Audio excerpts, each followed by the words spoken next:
had no idea about the name of the show, but apparently Brennan told me, the Aussie producer, that there was a show in Australia called A Current Affair. And so Rupert had borrowed that name. However, I did not know that that show in Australia was kind of like a 60 Minutes.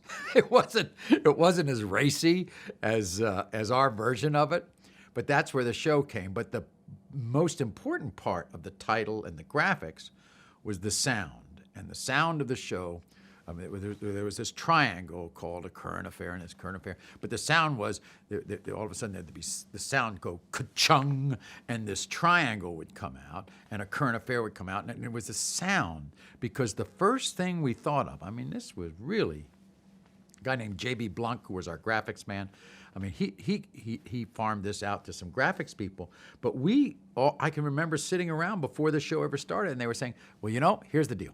60 Minutes has its clock, and that tick, tick, tick, tick, tick. Everybody, if you're in another part of the house, you hear the tick, tick, tick, you know 60 Minutes is on. So now we have to get a sound.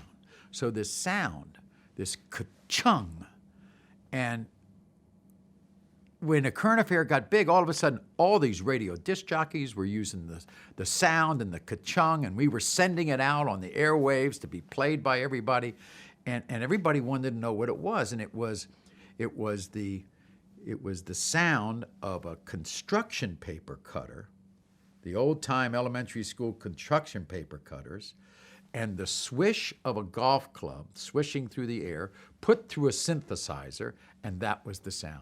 And so therefore, we had our ticking clock, and our ticking clock was the ka-chung, and it started and ended every segment of A Current Affair.